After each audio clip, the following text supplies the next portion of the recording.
Chasnala deep mines खदान दुर्घटना की 50वीं बरसी पर शनिवार को जल समाधि लेने वाले 375 शहीद श्रमिकों को चासनाला साउथ कॉलोनी स्थित शहीद स्मारक पर नम आंखों से श्रद्धांजलि दी गई।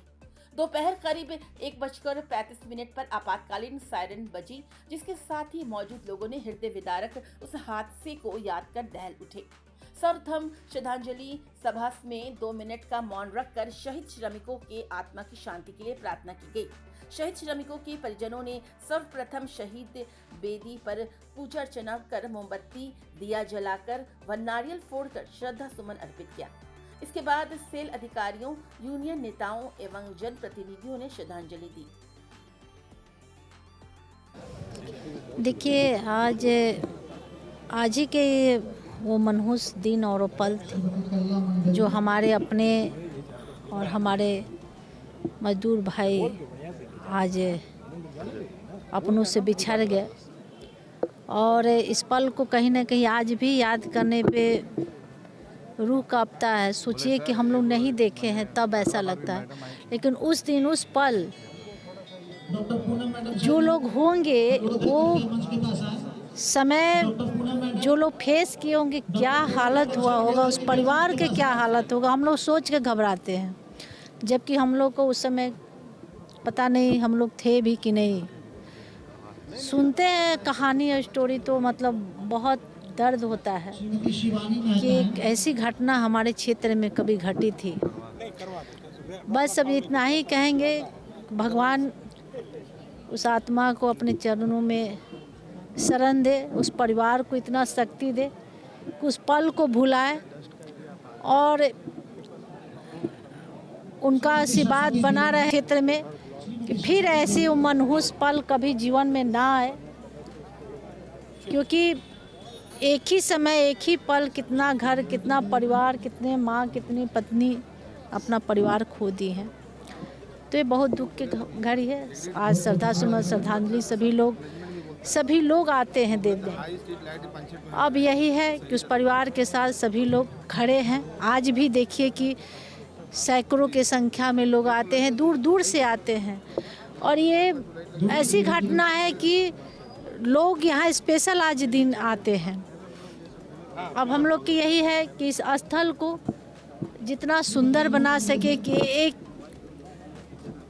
युग तक चले, लोग जाने कि यहाँ एक ऐसी घटना घटी थी। हमारे मजदूर भाई उस समय जो बिना कोई सुख सुविधा के अंदर में जाकर काम करते थे, जिसका परिणाम है कि अपना जीवन बलिदान करते। तो इस स्थल को जितना खूबसूरत बना सके, यही एक हमारी प्रयास है।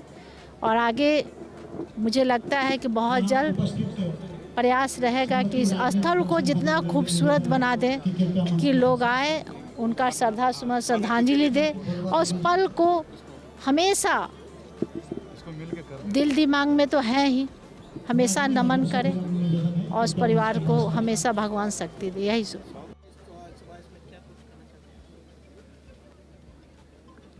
देखिए, चासनाला खान दुर्घटना का यह 50वां वर्ष है और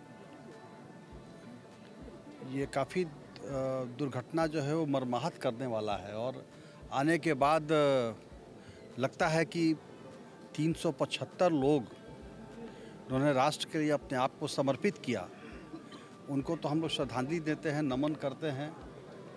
लेकिन जब जब यहाँ आता हूँ तो इस बात के लिए प्रेरणा मिलती है कि हमसे कोई चूक ना हो, हमसे कोई गलत कदम ना उठ जाए। और यह स्तंभ इस बात को सब लोगों को, खास करके जो प्रबंधक हैं, उनके लिए ये याद दिलाने वाला विषय है कि आप हमेशा सतर्कता को अपनाइए। सेफ्टी के से कोई, सुरक्षा से कोई समझौता मत कीजिए। भले उत्पादन कम हो, लेकिन सुरक्षा प्रायोरिटी पे होना चाहिए।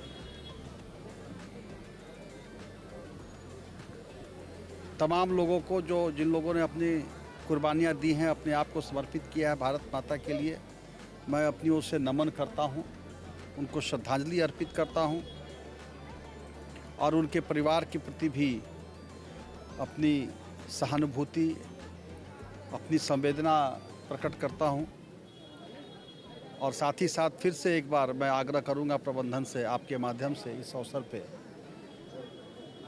कि यह चूक का परिणाम इतना बड़ा परिणाम देखने को आया। आगे हर कदम पर हम लोग को सावधान रहने की आवश्यकता है और फिर कभी ऐसा इस प्रकार की दुर्घटना न घटे या सुनिश्चित अगर हो तो कम से कम इन 375 परिवारों हुतात्माओं के प्रति हमारी श्रद्धांजलि होगी, संवेदना होगी। इसमें कुछ आप ये मान के चलिए कि धनबाद के लिए ये काला दाग ही इसको समझा जाए और पूरे देश को रोशन करने के लिए फैक्ट्रीज़ के लिए ये स्टील प्लांट के लिए यहाँ से कोयला जाता था और जिस समय कोई टेक्नोलॉजी कोई मशीनरी नहीं थी उस समय मज़दूर अपने जान को जोखिम में करके गए।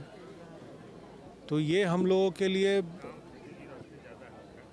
बहुत ही दुखद घटना है और 1975 के समय जब ये घटना हुई थी तो उस समय हम लोग थे भी नहीं, लेकिन जब इसके बारे में लोग जानते हैं समझते हैं, आपको याद होगा कि इसी चास नाला पर एक काला पत्थर पिक्चर बना था। तो मुझे बाहर के राज्यों में जब मुझे मुलाकात होती है लोग ये जानते हैं कि हम लोग धनबाद झरिया से बिलोंग करते हैं, तो लोग ये बोलते हैं इस चीज़ को कि काला पत्थर जो पिक्चर देखा वो बहुत दर्दनाक पिक्चर है और घटना है। तो ये बताते थे कि भाई ऐसी स्थिति हुई थी क्या। तो हम लोगों ने कहा कि जब रियल स्टोरी के बारे में आप जानेंगे जो वहाँ पे मज़दूरों के साथ घटना घटित हुई थी तो आप और पीड़ादायक स्थिति में हो जाएंगे। तो आप समझिए कि एक फिल्म देखकर लोग जो पीड़ा महसूस करते हैं, अगर वो यहाँ रियल की स्थिति जाने, उनके परिवार के लोगों से मिले तो क्या होगा। तो हम लोग तो यहाँ इस क्षेत्र के हैं, यहाँ के हैं, तो ये बहुत ही तकलीफ़ का है। भगवान से बस हम इतना मनाएंगे कि जहाँ उनको रखे हैं अपने चरण में स्थान दें और उन लोगों से, उन महान आत्माओं से ये प्रार्थना है कि वो सभी लोगों को आशीर्वाद दें कि दोबारा ऐसी घटना। सर क्या कुछ कहेंगे यहाँ जो आज शहीद दिवस के 85वीं वर्षगांठ मनाई जा रही, इस पर क्या? जैसा कि मैंने बोला भी, ये एक बहुत ही दुखदायी क्षण है, ऐतिहासिक दुखद पल है और 50 साल इस त्रासदी को हुआ है। तो हमें अब आगे इस तरह का प्रयास करना चाहिए कि आगे कभी भी खास करके माइनिंग इंडस्ट्री में इस तरह की त्रासदी न हो और हमारे जितने भी टेक्नोलॉजी आदि हैं उनका सब उपयोग कर इस तरह की घटनाओं को रोकना चाहिए और भी कोई घटना हो तो उसको भी रोकने का प्रयास करना चाहिए।